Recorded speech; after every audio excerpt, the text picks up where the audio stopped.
I never thought I'd end up like this, driving down a cracked highway in a busted Civic, chasing some Craigslist gig that might just keep a roof over my head. My name's Jake Mercer. I'm 28, a freelancer by accident and desperation. I used to load trucks at the warehouse before the layoffs. After that, it was all quick cash scams and product tests nobody cared about. Rent's $2,800 overdue, and every text from my landlord sounds like a countdown to eviction.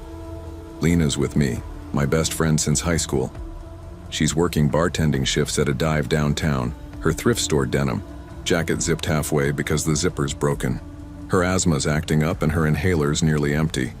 No insurance means no refill. She's fighting her own battles, buried in medical bills from her dad's stroke last month. We both know this quick job in the next town is our last shot. We're creeping down Highway 17, the kind of road where the trees crowd in close and the only light is our car's headlights cutting through the mist. We joke to keep the nerves down, but the chill isn't just from the cold November air. The Sleepy Hollow Inn sign flickers like it's barely hanging on, especially the burnt-out S. Sleepy Hollow Inn, just like us, hanging by a thread. I glance at my cracked phone screen, job details, vague and sketchy, but promising cash if we show up tonight. It's 11:45 p.m. The woods around us smell damp and sharp like rotten leaves mixed with gas from passing trucks. Lena sighs, gripping the steering wheel tighter. One last shot, huh? I nod. This gig's our shot. No backup, no plan B. It's now or the street. We'd been driving for nearly an hour when the car shuddered hard and came to a sudden stop. I slammed on the brakes, heart pounding. Ahead, a massive oak tree had fallen right across the road, its branches sprawling like dead arms blocking any way through. Lena groaned. Of course, just our luck. We jumped out, grabbing whatever branches we could drag aside. But the thing was stubborn, too big to move without a chainsaw we didn't have. As Lena muttered about calling for a tow, I noticed movement in the trees. A woman stepped out, soaked to the bone in a nightgown, her hair tangled and wild. Barefoot, she stood, in the middle of the highway. Her laughter was the kind that cracks glass, high, sharp, unnatural. "No one leaves," she whispered. "They all stay." Ha ha ha ha ha. I tightened my grip on a branch, heart racing. Lena rolled her eyes. "Probably some meth head. Let's get out of here." We hurried back to the car and peeled off, leaving the fallen oak and that weird woman behind. But something felt wrong. When we stopped to check the rear bumper, long scratches marred the paint, like claws had dragged across metal. Neither of us spoke much after that. The woods seemed thicker, darker, as if they'd swallowed the road behind us. I wondered if it was just bad luck or something more. A warning, maybe. Not long after, the back tire blew out with a loud pop. I cursed under my breath and pulled. The spare tire was bald, another Craigslist scam just like the rest of the car. My phone showed no signal. We were stranded. Then, through the mist, a neon sign flickered. Vacancy. The Sleepy Hollow Inn. A rundown place that looked like it hadn't seen customers in years. We needed shelter, so we parked and shuffled inside. The lobby smelled like mildew, stale cigarettes, and broken dreams. A man with nicotine-stained fingers and a name tag that read Dave barely looked up from an ancient CRT TV. The guest book was dusty, last signature from 2019. He handed us key 13. The key was sticky, like someone had spilled something dark on it. Outside, I caught sight of a man leaning against a rusted pickup. His faded trucker hat and peeling Smith & Son's delivery jacket looked like a ghost from a dead company that shut down after some freak accident years ago.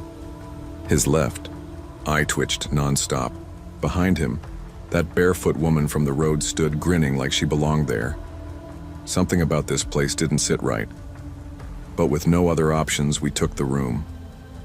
I kept wondering how many stories had ended here, and how many hadn't checked out. At 3:22 a.m., the knocking started. 3 slow, deliberate knocks rattling our door. Lena and I froze. Through the peephole, the staring man was there, his head tilted as if listening. His shadow stretched unnaturally long. In the flickering hallway light, we didn't sleep. The night stretched on. thick with unease. In the morning, over cold toast and watery coffee, I told Dave about the man outside. "Ain't had no other guests last night," Dave said, voice rough and tired. The pickup was gone, but the woman's bare footprints led into the woods. We packed up and left fast, but the eerie feeling clung to us like a second skin. Just before we hit the highway, my phone buzzed. A message. "This Craigslist posting has been deleted by its author. No job, no money, no answers." Back home, the landlord's texts piled up. "Pay by Friday or I change the locks." Lena's inhaler was empty, and urgent care wouldn't refill it without insurance. The tire shop turned us away, their card machine declined. Medical bills and rent hung over us like a guillotine. A week later, scrolling through Craigslist, I saw a new Carson night shift, Sleepy Hollow Inn, cash daily. No questions. The contact email was staringman89yahoo.com. Mail to staringman89yahoo.com. The motel, the man. The job that might trap us forever or be the only way out. This whole nightmare was real. Not ghosts, not monsters, but the cold, hard fear of running out of options. The people we met weren't supernatural beings, just broken, wrong souls in a dying town. Sometimes the worst horror isn't what's out there, it's what's waiting at home. The bills, the eviction, the sickness. Survival can cost you everything, and sometimes the last place you want to end up is the only place left. It was a Sunday night, and I'd just finished translating menus for a bistro that couldn't pay me until next month. My roommate had moved out without warning, leaving me with double the rent and 2 weeks until eviction. I lived off instant noodles and deadlines. Every night I combed Kijiji until my vision blurred, but all the listings were scams, overpriced, or required credit I didn't have. Then I saw it. Chambre à louer, $400 Maurice près du métro, quartier tranquille. It felt like a miracle. I messaged right away. Mark replied within minutes saying I could visit the next evening. It was already late, but I had no choice. I didn't sleep that night, picturing hardwood floors, maybe even a little window with light coming in. My gut whispered too good to be true, but desperation speaks louder than instinct. By morning, I had made up my mind. I'd check it out, say thank you, and move in by Friday if it seemed okay. I never thought checking it out would become something I'd relive in nightmares. The triplex on Rue des Érables looked like it hadn't seen paint since the 90s. The metal railing on the fire escape rattled under my feet as I rang the buzzer. Mark opened the door. Early 50s, patchy beard, yellow-stained t-shirt. He greeted me with a wet cough and a smile that didn't reach his eyes. The hallway smelled like mildew and cat pee. When I asked to see the kitchen, he waved it off. Attic, first. Upstairs, he pushed open the attic door. No window, just a skylight screwed shut. A twin mattress on the floor with yellowed sheets, one bare bulb overhead. It smelled wrong. I noticed a chain lock on the outside of the door. Then at the top of the stairs, 2 pairs of work boots, not Mark's size. "My brother stays sometimes," he said when I asked. I forced a smile and pretended to get a call. "My friend's outside. Wallet emergency," I said in broken English. His face twitched, then he stepped aside. "Sure, no pressure." I left fast. As I reached the sidewalk, I turned once. He was still watching. I spent the next day researching. Mark's number had been tied to 3 deleted listings. One matched a Reddit post. A woman said she barely escaped a basement room where the door locked behind her. That night, I barely ate. I deleted my Kijiji app and blocked Mark's number. Then, a new listing showed up. Female-only shared flat, Villeray, $450. Claire, the poster seemed normal, friendly. We chatted. I agreed to check it out. But when I arrived, the apartment was empty. Just a mattress and a camera on a tripod. No dishes, no clothes. I texted Claire, and the reply came instantly. "Change of plans. Mark will give you the key. He's on Rue des Érables." My skin turned cold. I ran. 2 days later, a blue Dodge Caravan was parked near my job. I told myself it was coincidence, until I saw the Instagram request from a Mark Landlord 44. No posts, just a blank profile. That night, I slept with a kitchen knife beside me. My landlord refused to give me more time. Rent or out. Simple as that. Called shelters. Everyone was full. Friends? Most were students or barely surviving themselves.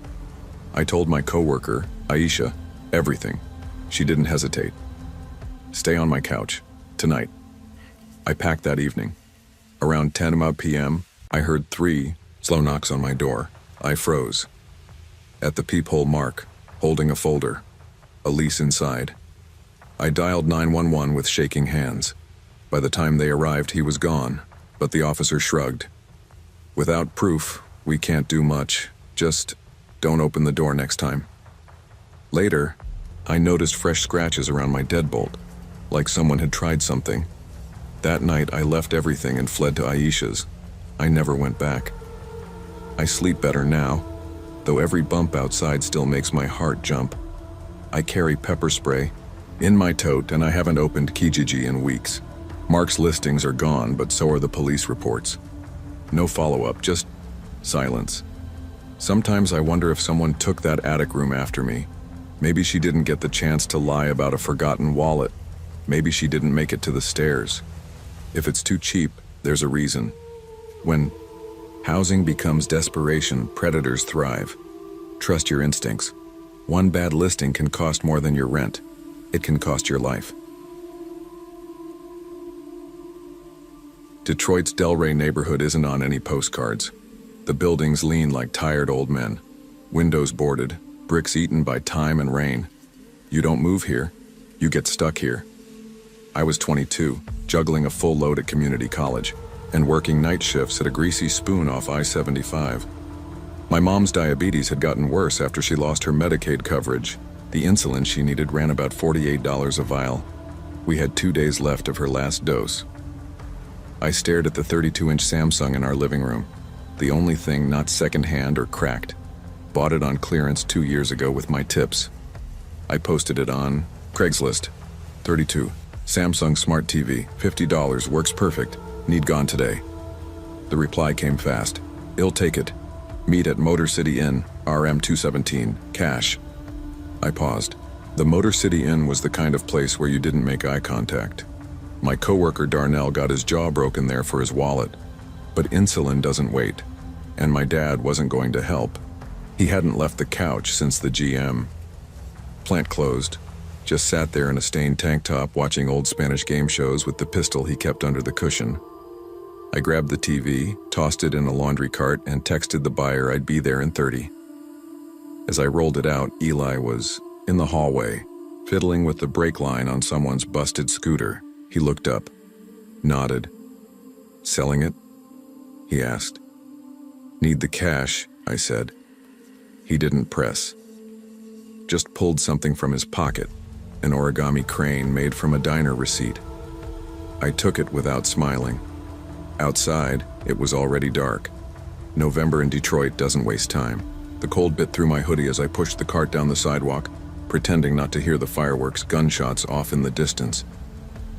You tell yourself it's just one sketchy deal. Just this once. You think you're smart enough, tough enough. But desperation is a scent, and someone was already following it. The Motor City Inn was quieter than I expected, which somehow made it worse. Fluorescent lights flickered over stained carpet and a soda machine that had been pried open like a rib cage. Room 217 was halfway down the second floor, the door slightly ajar. I paused. Texted, "Here." Buzz. Reply, "Come in, it's open." I pushed the door slowly. Inside, the smell hit me first. Old takeout and mold. The TV buyer, Mitch, was sitting on the edge of the bed. Early 40s, scruffy beard, cheap hoodie. Not a college student. 2 other guys were in the shadows near the bathroom. I couldn't see their faces. Mitch stood up, smiled like he'd practiced it in the mirror too many times. "You bring it?" I nodded, stepping back toward the door. Then my phone buzzed again. I glanced down. A photo. My apartment building. Taken. From the street. Timestamp 10 minutes ago. Nice place. "Or Dad home?" My chest locked up. I turned, ready to bolt. But the bathroom door opened. Inside was a laptop showing my building's front entrance, the lobby, even the hallway camera. Above the elevator, a toolkit was laid out on a towel. Bolt cutters, a taser, zip ties. They'd been watching me. Maybe for days, I didn't think. I grabbed the TV by the base and hurled it at Mitch. It hit his chest and sent him stumbling back. One of the other guys lunged but slipped on the cords. I kicked the door open and sprinted down the hall. In the parking lot, my bike was gone, and a black van, one I'd seen on our street before, started its engine. They weren't just looking to rob me. They had a plan, and I was the next box on their list to check. I hit the pavement running, lungs burning, heart slamming against my ribs like it wanted out. The black van's headlights flared as it turned toward me, engine snarling like a dog off its leash. There was no time. I looked left, then right. Nothing but cold street and boarded buildings. Then, like divine intervention wrapped in rust, Eli's tow truck screamed around the corner. It didn't slow down. It didn't swerve. It slammed straight into the van's driver's side door. Glass exploded. The van spun, metal groaning in protest. Eli leapt out before the engine stopped shaking. He had a tire iron in one hand, wild in the eyes, jaw clenched like he'd been here before. I ducked behind a dumpster, adrenaline making my limbs jelly. The van's passenger door burst open. One of the men from the motel, maybe the guy in the shadows, staggered out, limping, blood trickling from his temple. Eli didn't hesitate. He charged. The guy raised something, looked like a taser, but Eli knocked it from his grip with one swing, then another, and another. By the time the cops arrived, Eli was sitting on the curb, hands behind his head. Calm. They took statements, but their attitude shifted once I mentioned Craigslist. Just another meetup gone bad, one officer muttered. Happens all the time. Even when they found the laptop in room 217, with surveillance of 12 other sellers, Nina's student ID photo and a fresh pack of bone saw blades, they didn't treat it like the near trafficking attempt it was. Could be a prank, the other officer said. I couldn't believe it. These men had planned something organized, targeted. I'd nearly become a statistic, and they didn't even file it as a felony. Back at home, Dad was on the couch, pistol already cocked before I knocked. You okay? He asked, not looking up. No, I said honestly, but I will be. He nodded and turned the volume back up. The TV somehow still worked. It had a crack in the corner now, a dead pixel line through the middle, but it turned on. I set it back up in our living room and no one said a word. Maybe it was pride, maybe denial. But I kept it. A week later, I started getting airdrop requests.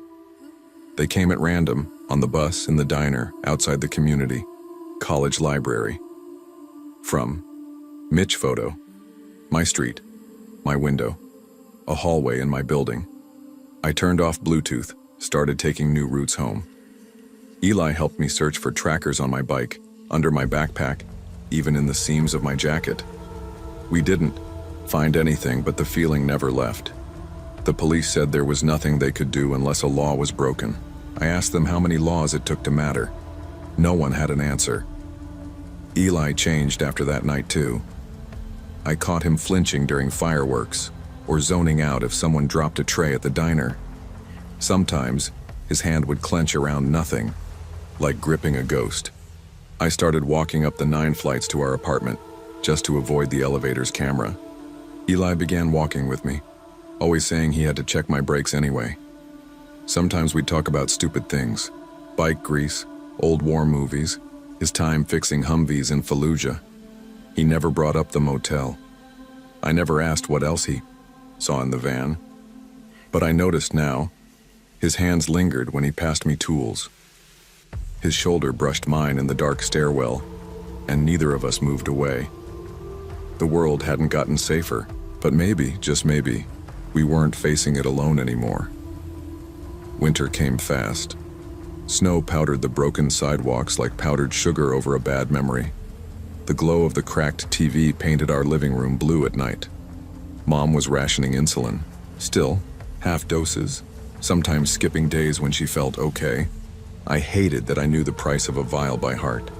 Hated that one Craigslist trap nearly took me out because I needed two of them. Eli came by more often, sometimes with parts for my bike, sometimes with old DVDs we could watch. Dad never said a word, just sat nearby cleaning his shotgun or watching, always watching. The airdrop requests finally stopped. But I never trusted that it was over. I changed passwords, moved the router, got Eli to teach me how to check for bugs in cameras. Paranoia became habit. I wasn't sure it would ever leave. Then one night, I caught myself smiling at Eli while we were watching Back to the Future. He looked back, and for a second, just one, I forgot how scared I'd been. I forgot the motel, the photos, the list. With my name on it, I just saw him. We didn't kiss, that wasn't us yet. But when the movie ended, he stayed a little longer, and when he left, he gave me a new origami crane, this time made from an insulin coupon. I laughed. Not because it was funny, but because I was still here to laugh. $50 shouldn't be enough to risk your life. But sometimes, desperation rewrites the rules. And predators know that. The real horror wasn't the motel, or Mitch, or even that black van. It was how close I came to becoming invisible, and how easily the world would have let it happen. So I learned. I watched. I fought. And I survived because no one else was going to save me, except maybe Eli and maybe me. It started the day I checked my bank account and saw a number so low it felt like a joke. $32. That's what I had left to my name. Rent was overdue, and my sublet was ending in 4 days. I'd burned bridges in the name of truth, exposing a bribery ring in the Ministry of Transportation, and it cost me every major client I had. Editors stopped replying. Old colleagues ghosted. My only work now was editing horoscopes and fluff pieces for a sketchy blog out of Mendoza. I felt humiliated, sleeping on a mattress in a once grand room in San Telmo, now barely livable, eating canned lentils every night. That's when I found the listing. On Mercado Libre, 1-bedroom flat, historic charm, Baracas, 200 month, USD, renovations in progress but move-in ready. A phone number followed along with 6 blurry interior photos. White walls, a wooden floor, and, most odd, a crucifix above a dusty fireplace. I messaged instantly.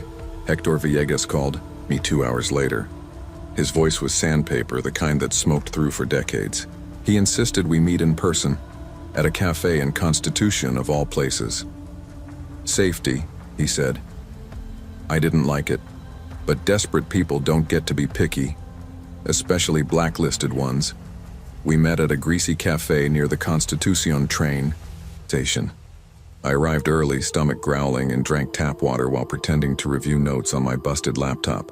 Hector walked in 15 minutes late, old, wiry, wearing a brown corduroy jacket and nicotine-stained hands. He smiled like a man who'd learned how to disarm with false charm. He slid a thin, handwritten lease across the table. No contracts. Through agencies, too expensive, this way it's clean. Any other tenants, I asked? Of course, he said, waving his hand. Quiet people, artists, writers like you. I didn't remember telling him I was a journalist. I followed him to Baracas, tucked down a side street I'd never noticed before, Callejón del Silencio. The building looked like something out of a forgotten noir film. Stucco peeling, iron, balcony rusted to hell, the main light flickering weakly above broken mailboxes. Every slot was empty. My flat was on the 3rd floor. No elevator. Hector handed me the keys and was gone before I'd even tried the faucet. By nightfall, I discovered the fridge barely worked. There was no hot water, and the walls were so thin, I could hear the light hum of city noise, but never another human sound. Just silence. Always silence. By day 3, I knew something was wrong. In Buenos Aires, buildings breathe, people argue, TVs blare, dogs bark. But here, the only sound was the buzzing fridge and the occasional echo of my own steps. Curiosity, and maybe the journalist in me got the better of my fear. I started checking the other floors. Apartment 4B's door was ajar. Inside, a chair, a single light bulb, and a wall covered in newspaper clippings. Missing persons, dates circled in red. No furniture, no sign of life. Just dust and dread. Apartment 6A was locked, but the air outside, it smelled off, metallic and cloying like spoiled meat. I texted Hector, "Are there really other tenants?" His reply came instantly, "Come to 6A, I'll show you." 20 minutes later, I heard the keys jingling. I tried to act calm as I greeted him in the hallway. His smile was wrong this time. "You're curious, good, let's fix that." He gripped my elbow with surprising strength and turned the key in 6A's lock. Panic surged. I faked a coughing fit, doubling over. When he loosened his hold, I rammed my shoulder into his ribs. He fell hard, cursing. I bolted, down the stairs into my flat, slamming the door and barricading it with my dresser. Outside, silence again. Then his voice, muffled through the door. "You'll regret this. The rent's due Friday." At dawn, I packed a backpack with what little I had. My laptop, a notepad, one change of clothes. I left the keys on the kitchen counter next to a half-empty cup of coffee and slipped out the back stairwell. No sign of Hector.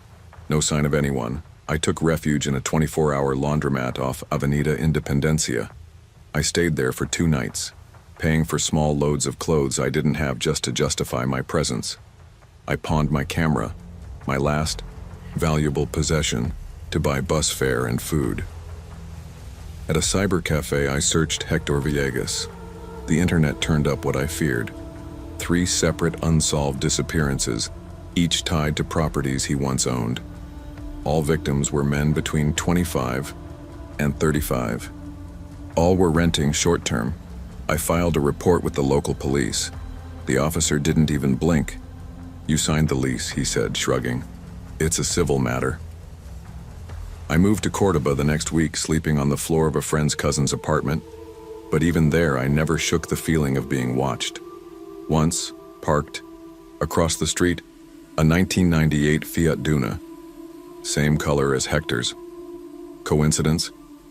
Maybe. I don't believe in coincidences anymore. It's been over a month, and I still lock every door 3 times. I startle at knocks. My dreams twist with flickering hallways and rotting wallpaper. Then last week, on a whim, or maybe instinct, I checked Mercado Libre again. There it was. Charming flat for rent, perfect for writers. Barracas. Ask for Hector. The photo showed the same unit I fled from. Same broken tile, same dusty chair. My coffee cup was still on the counter. No one had cleaned. I reported the listing. Again. Nothing happened. The truth? I don't think Hector rents those apartments for money. I think he collects stories, or the people who carry them. I still don't know what was behind the door of 6A. I never want to. But sometimes I wake at 3 a.m. thinking about the names in those newspaper clippings. How many of them ignored their gut? How many thought, like me, that this was just a cheap place in a hard city?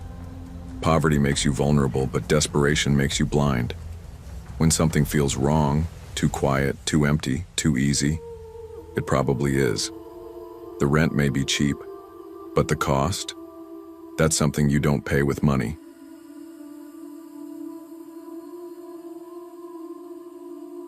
It started like a lot of bad stories do.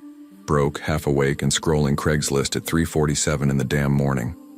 My moldy basement apartment in Gary was colder than usual, probably because the gas company shut off the heat 3 days ago. Had 2 layers on and a 3rd unpaid notice from Ms. Wojcik, my landlord/retired nurse. She left a tuna casserole with it. Nice lady, but even her casseroles can't cover rent. My laptop hummed weakly, the fan whining like it was on its last leg.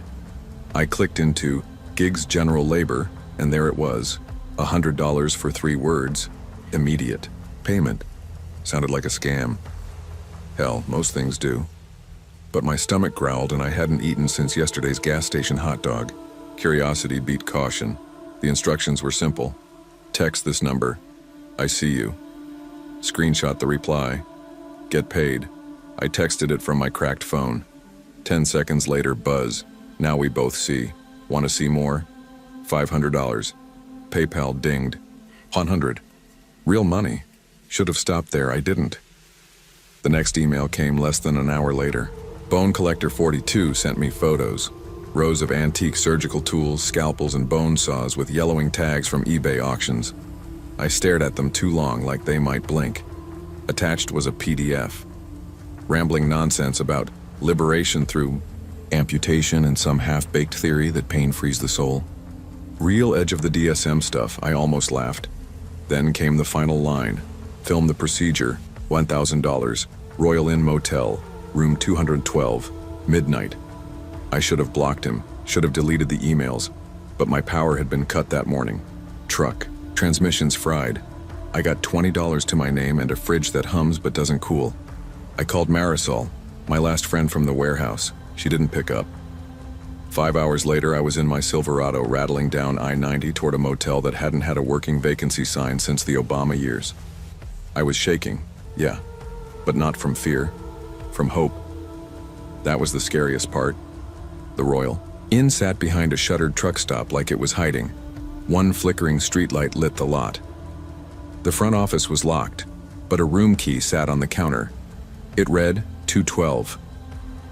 Note beside it, come at midnight. I walked in, heart pounding, like I owed it money. Room 212 smelled like rubbing alcohol, old smoke, and something metallic that stuck to your tongue. The bed was wrapped in a plastic painter's tarp. A fresh hacksaw lay beside a roll of zip ties. I took one step back. My phone buzzed. Marisol. Dylan. That place got condemned last year after the OD cluster. Get out. Buzz again. Bone Collector 42. I see you're here early. Attached was a photo of my truck in the lot, taken from the window across the lot. Room 214. I opened the door. No one there, just darkness. But I swear I felt someone breathing. Behind the wall I wanted to run, but I didn't. Not until the last payment cleared, I waited. Midnight came and went. No knock, no guest. Just that feeling that the air in room 212 wasn't meant for lungs. I left the lights off, the camera on standby. A soft thump next door, then metal scraping. The wall behind me groaned. Something wet hit the tarp. I couldn't do it. I bolted for the truck. Keys weren't in my coat, not in my bag. Buzz email from Bone Collector 42. You saw the tools, now see the artist at work. Attached was a photo, blurry, flashlit. A man's leg, pale and bleeding, stretched out on the tarp. Surgical tubing tied above the knee. In the corner, clear as day, my truck keys. I dry heaved in the parking lot. Tried calling 911, no signal. Tried Uber, no drivers in range. I ran, back to the office. The phone inside was dead. Dawn crept in like it was afraid. I sat on the curb and waited for anything else to happen, but nothing came. Except the cold. When I finally got back home, I found Ms. Wojcik sitting on the stairs with another casserole. She looked at me like she could smell what I'd seen. I told her I might have a job. She just nodded. The PayPal account was gone. Account closed. No more emails. Nothing on Craigslist. Just silence. Marisol called that night. I didn't answer. What would I say? That I'd nearly filmed a murder for gas money? That I'd seen something that didn't feel like it belonged? In this world, a week later, I checked the news, no reports, no missing persons. But a forum thread popped up about a med student from Chicago, last seen in Gary. Craigslist gig gone wrong. I deleted my account. The Silverado still sits in the lot, dead. I walk now. Ms. Wojcik lets me do odd jobs for rent. I sleep better. Most nights, every job pays, but some take more than they give. Sometimes it's better to be broke than broken. It was almost midnight when I found the listing. I was lying on the couch in my shoebox of an apartment in Corvetto, Milan. One flickering ceiling bulb, a half-eaten pizza on the counter, and my laptop glowing on my chest. The only sound came from the radiator rattling like it was ready to give up too. I hadn't had a client in 3 months. The freelance gigs dried up after my last agency stopped replying. Sophia left 2 weeks ago, citing financial instability and emotional unavailability. She was probably right. I was eating canned tuna and avoiding calls from my landlord, Maurizio Marco, my last friend in the city, told me I needed to get out more. I told him I'd rather lift weights than my spirits. That's when I found it. Full set of weights, 50 kilo, $30. Must pick up, via Bramante, 22. Seemed like a joke. Those things usually went for triple that. But the photos looked real, and the seller, Alessia, responded within minutes. Her texts were oddly polite, like someone reading off a template. You may collect them tomorrow at 4:30 p.m. My address is via Bramante, 22. Please be punctual. No emoji, no small talk, just facts. I should have sensed something was off, but $30 for a full set of weights? That was a win, and I needed a win. The next day, I dusted off my bike, pulled on the only clean shirt I had, and made my way through the gray streets of Milan. It was cold, the kind of November chill that gets in your teeth. Corvetto was quieter than usual, less foot traffic, more shutters down. As I turned onto Via Bramante, I passed a few boarded windows and graffiti-tagged shutters. Number 22 was an older building with peeling paint and an intercom that sparked. When I touched it, I pushed the door gently. It creaked open. Inside, the stairwell was dim and smelled like mildew. I should have turned around, but I didn't. The climb to the third floor felt heavier than it should have. Each step groaned like it hadn't held weight in years. I told myself it was fine, just a sketchy building in an old part of town. I knocked. No answer. I was about to leave when the door creaked open. A man stood there, tall, rail-thin, maybe late 40s. His skin was pale, his eyes dark. He wore a beige sweater and jeans that hung too loose on his frame. "You're here for the weights?" he asked, voice flat, emotionless. Yeah. Alessia said 4:30? I'm Roberto, her brother. She stepped out. She left the weights here. He opened the door wider, stepping back. Inside was nothing. No couch, no art, no TV. Just an empty living room and a single wooden chair under the window. I paused. "Where are the weights?" I asked. He tilted his head toward the hallway. "Other room. Wait here, I'll check." But he didn't move. Just stood there, blocking the hallway, eyes never leaving me. His fingers tapped at a phone in his pocket, and he kept glancing at it, like waiting for a signal. Something felt wrong. The kind of wrong your body recognizes before your brain catches up. "I think I left my wallet in the bike," I said. "1 second, Roberto's half-smile twitched. "No need, you can pay after." "No, really, 1 sec." I backed toward the door, hand already on the knob. His face changed. "No, wait," but I didn't wait. I bolted down the stairs, taking them 2 at a time. Behind me, I heard footsteps, heavy, fast. I didn't look back. When I hit the street, a scooter nearly clipped me, horn blaring. I kept running. Didn't stop until I reached a cafe 3 blocks away and collapsed against the wall, chest heaving. That wasn't just sketchy. That was a trap. The barista gave me a look when I staggered inside. I ordered a bottle of water and sat by the window, shaking. I waited 15 minutes before calling the police. They sent a patrol to Via Bramante. I followed behind in a cab, breath shallow the whole way. The cops didn't seem too rushed. Maybe they'd heard this story before.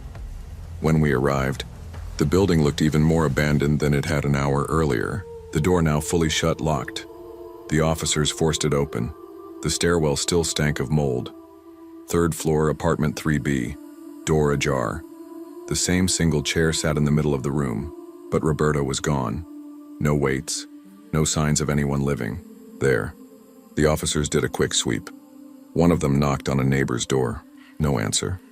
Another checked their records, then they told me the truth. That apartment had been vacant for over a year. The real owner? An 82-year-old woman now living in Naples with her daughter. They'd had trouble with squatters, but no one had reported anything like this until recently. Apparently, I wasn't the first. 3 months ago, another man answered an ad for a used bicycle. Same building, same floor, same setup. He got robbed at knife point by a man matching Roberto's description. They told me I was lucky to get out. I didn't feel lucky. On the ride home, I couldn't stop picturing that hallway. The silence. The empty room. Roberto's eyes. That half smile like he was waiting for something or someone to arrive. Back at my apartment, I triple-locked the door. Then I stared at my phone. The chat with Alessia was still there. I opened it. Last message read, "Please be punctual." I hit block. Then I deleted the thread. But I couldn't delete the feeling that I hadn't been alone in that apartment. Not really. After that day, I stopped sleeping properly.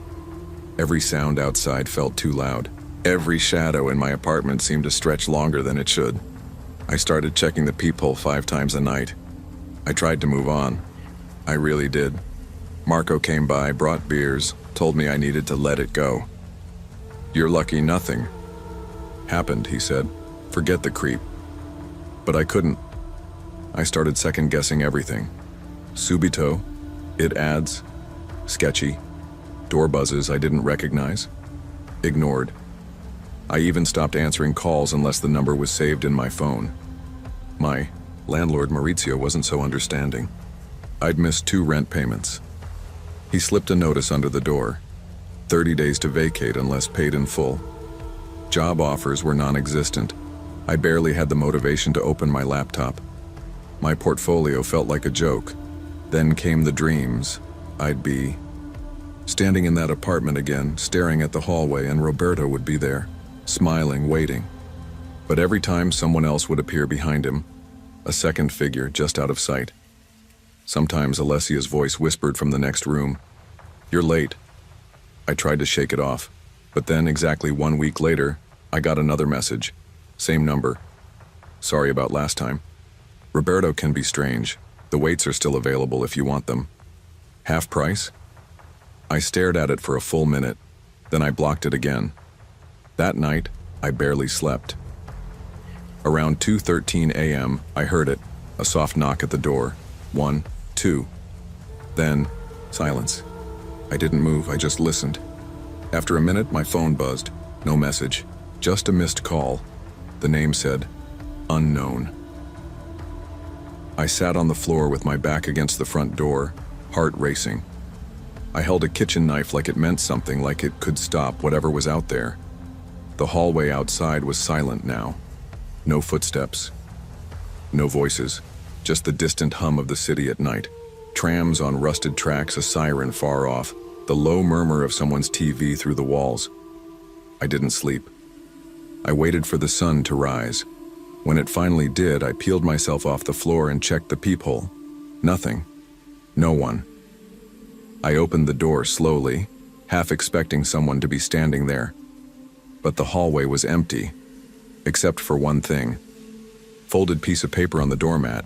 I picked it up with trembling fingers. A printed ad. The same one I'd seen on Subito a week ago.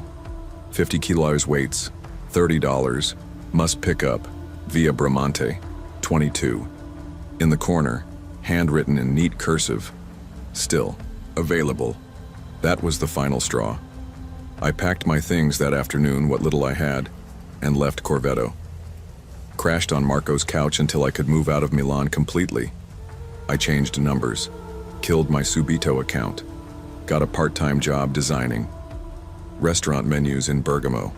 I kept telling myself it was over, but some nights when the wind howls through the narrow alleyways, I think about that building, that empty room, Roberto's eyes.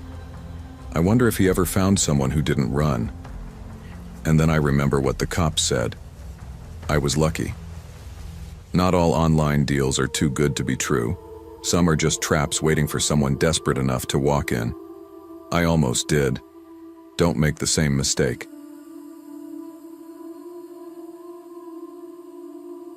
When you're broke in Portland, hope becomes a kind of currency. I was running out of both. After graduation, I landed an admin job at a nonprofit, decent on paper, but it barely covered food. I'd been couch surfing for weeks, applying to rentals that wanted perfect credit scores and 3 references. I had none of that. Every maybe fell through. The pressure of pretending I had it together at work while scrambling at night was exhausting. One night around 11:45 p.m. I was doom-scrolling Craigslist. Most of the listings were scams or moldy attic rooms going for wild $200. Then this one popped up like it had been posted just for me. Room for rent. $500 MO. Utilities included. Quiet neighborhood. Close to bus line. I clicked. The photos were low quality but looked normal. Messy but not horrifying. I emailed. 10 minutes later, a reply. Hey Jamie, I'm Tom. Come by tomorrow at 7:30. Should be quiet then. House is on Sycamore Lane. The name stuck with me. Sycamore Lane. I wasn't sure why, but I brushed it off. I didn't sleep much that night, half convinced this could be the break I needed. It was affordable. Close to work. A real room. I ignored the little voice in the back of my head whispering, too good to be true. Because when you're tired enough, even red flags start looking beige. The next night, Sycamore Lane looked like it hadn't seen sunlight in weeks. The street was narrow and lined with houses that had given up on pretending to be cared for.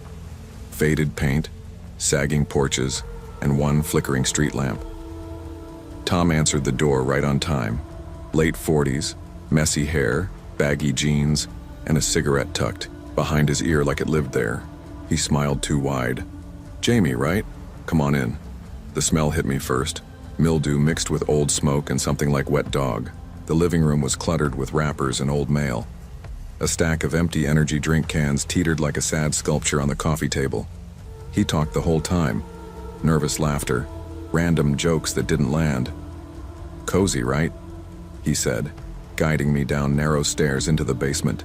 The ceiling was low, the carpet was stained, and a mattress sat on the floor under a single bulb. The window was tiny and painted shut. I tried to stay polite, asked about utilities.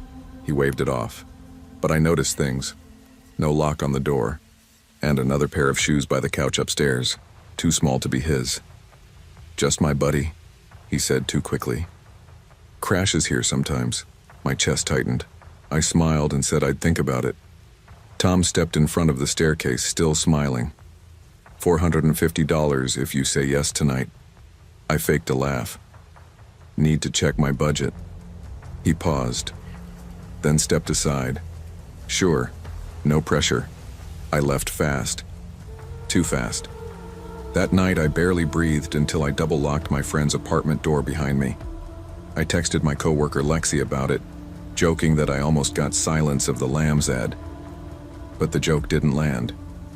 I kept refreshing the Craigslist page, but the listing was already gone. I couldn't shake the feeling that something had been wrong. Not just the mess or the smell, but Tom. The way he blocked the stairs. The second pair of shoes. His weird tone like he was trying to keep me there. I searched Sycamore Lane basement room Portland out of paranoia. And there it was, an old Reddit thread. Some woman, username long deleted, saying she toured a basement room that matched everything. Same street, same weird guy. She said he locked the door behind her. She got out by saying her boyfriend was waiting outside. I slammed the laptop shut. Couldn't sleep that night. Over the next few days, I couldn't focus. At work, my boss gently pulled me aside, saying I seemed off. I blamed it on bad sleep and too much caffeine. I didn't mention the basement. I didn't even want to say Sycamore Lane out loud. Then a week later, I got a text. Hey, room's still available. Deposit optional. Let me know. No name. Just the same tone. I blocked the number instantly. But that night, walking back from work, I saw a dented Honda idling across from the bus stop. I didn't stop walking. I didn't call the cops. I told myself I had no proof. No crime. Just weird vibes and an old Reddit post. Still, I stopped taking the bus. Started walking. Different routes home, even paid for Ubers when I couldn't afford it. Every knock on the door made my stomach drop. I installed a door jammer on my friend's place without asking. They didn't question it. I think they could see it in my face. Something wasn't right. I called in sick twice. Couldn't concentrate at work. Every email, every unknown number, made my skin crawl. I debated posting something, warning others, but I was afraid. Afraid of sounding paranoid or worse, being ignored. Or maybe somehow Tom would know. Then Lexi showed me a news article. A missing woman. Disappeared 3 days ago after responding to a Craigslist ad for a cheap room on the east side. It wasn't Sycamore Lane, but it wasn't far. Her friend said she messaged that she'd found a great deal. That night, I wrote an anonymous Reddit post detailing everything I remembered. Tom, the house, the shoes, the stairs. I didn't use my name, but I put it all out there. I don't know if it'll help. I just couldn't keep it bottled up anymore. Tom might be out there, maybe watching, maybe waiting, but I refused to be quiet about it. A month passed. I found a sublet. Overpriced and barely bigger than a closet, but the landlord was legit and the windows locked. The nightmares didn't stop though. Sometimes I dream I'm back in that basement. Only this time, the door clicks shut behind me. No stairs, just walls closing in. I wake up sweating, always checking my phone to make sure there's no new message. I never saw that dented Honda again, and no one followed up on the Reddit post. The woman from the article is still missing. People keep asking me why I didn't report Tom, why I didn't do more. But fear makes you quiet. It makes you second guess every memory. It tells you, maybe you're just being dramatic, that nothing happened but something did, maybe not to me. But I saw the shape of it, the setup, the pattern, and I got out. Barely. Don't trust appearances, especially when they're exactly what you want to see. When you're desperate, the world preys on you. Craigslist might offer rooms, jobs, hope, but behind a few of those doors are people like Tom, and sometimes getting out is luck, pure terrifying luck. They say redemption's a highway, but for me it started on a Craigslist post. I was somewhere outside Amarillo, driving a rusted-out Buick with no plates and a borrowed collar, posing as a priest. After the concussion, the headaches came with gaps in my memory. All I remembered was my brother Tony telling me to find room 4 at the Sunset Sands Motel, and something about buried cash before he got himself killed in a busted heist. The listing just said, odd jobs, easy cash, Sunset Sands off Route 66, ask for Javi. Sounded like bait, but I was broke and running from ghosts. The motel looked worse than I imagined. Faded pink stucco, busted neon sign barely clinging to the word vacancy. The place reeked of sun-cooked asphalt and loneliness. I checked in with Javi Mendoza, this glassy-eyed vet who looked like he'd seen too much war and too little peace. Said nothing when I asked about Tony. Just handed me a key. Room 4. Other. People arrived all off the same ad. A twitchy girl dragging another in duct tape.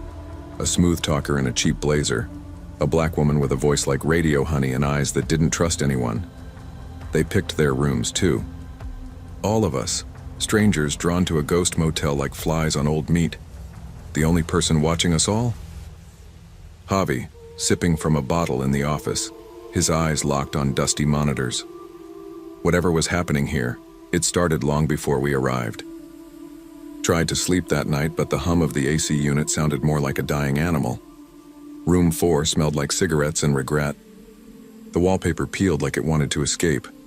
I ripped up the floorboards first thing, bare hands blistering on old wood. Found nothing. Just sand, dust, and a dead cockroach grinning at me.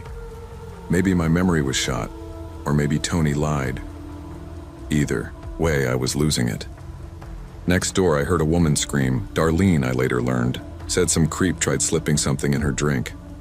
I saw myself in her eyes when I went over to help. Tired, angry, cornered. Only difference was, she fought back. Then I spotted Sam. Salesman, he claimed. Didn't walk like one. Too careful, too quiet. I caught him behind the office prying open a vent, said he was looking for a signal. Yeah, right, he was FBI, I knew it in my gut. Later that night, the weird girl, Emily, dragged her sister Lacey into room 7, duct taped her to a chair like she was saving her from something worse. That's when it clicked. This place wasn't just a stopover. It was a trap for all of us. And the walls, they weren't just crumbling. They were watching. I woke up with a knot on my head and dried blood in my hair. Turns out I tried slipping something into Darlene's drink. Or that's what she said. I couldn't remember doing it. That's the problem with memory. Once it breaks, it's easy to blame the cracks on someone else. Javi found me in the hallway, half-conscious, and dragged me into the office, handed me a glass of whiskey like we were old friends. You know about the cameras? He asked. I shook my head. They're still running, he said. Your brother knew. Room 5 under the floorboards. Room 5, not 4. Javi confessed everything. His old man ran a fencing ring here, sold stolen goods off Craigslist, and blackmailed buyers with footage from hidden cameras. One tape got sent to the wrong address, a U.S. senator caught buying illegal firearms. Tapes worth millions in hush money, but nobody had the guts to cash it in. I was about to thank him when the window exploded. Gunfire. Emily had a gun, said Sam was following her. Javi caught a bullet through the shoulder, just grazed, but it sobered him fast. Lacey had called Pastor Billy Ray, and he was coming. By nightfall, Billy Ray arrived with 4 guys who looked like they'd kill for water or salvation, whichever came first. They wanted the tape. The same tape buried somewhere under our feet. Javi was bleeding, muttering war prayers from Fallujah. Billy Ray tied him to a chair and started asking questions with a switchblade. Javi didn't break, not until the lights flickered out. Power gone, bill unpaid. Darlene's car wouldn't start either. Craigslist alternator. Figures. I grabbed the bottle of Jack from Javi's desk and the Zippo in his pocket. I lit the curtains. Fire roared up like judgment. Gunfire followed. Javi, bleeding but lucid, grabbed a shotgun and went full Marine. Dropped 2 cultists before Lacey, sweet, quiet Lacey, plunged a broken bottle in his neck. Javi died on the floor, whispering my name, asking if he'd be forgiven. I told him yes. I lied. Darlene and I dug under room 5 in the smoke. Found a duffel. Cash, tape, enough to burn the world or run from it. We chose the latter. The sunset sands lit up the desert like a dying star. No sirens, no rescue, just smoke and silence. Darlene and I made it to Vegas by dawn. She booked a spot at a dive bar, off Fremont. I nursed a whiskey in the back as she sang. Her voice cracked but strong, like she'd earned every note. She still drove that lemon with the bad alternator. The money helped, but life doesn't clean up just because you get lucky. As for me, I still don't know what's real. I remember faces more than facts. Sometimes I think Tony's still alive. Sometimes I forget he ever existed. We burned the tape in the desert outside Kingman. Some things aren't worth saving. Moral? Don't trust deals that promise easy money, and don't trust a place that watches you sleep, especially not one off Craigslist, especially not one that still flickers vacancy.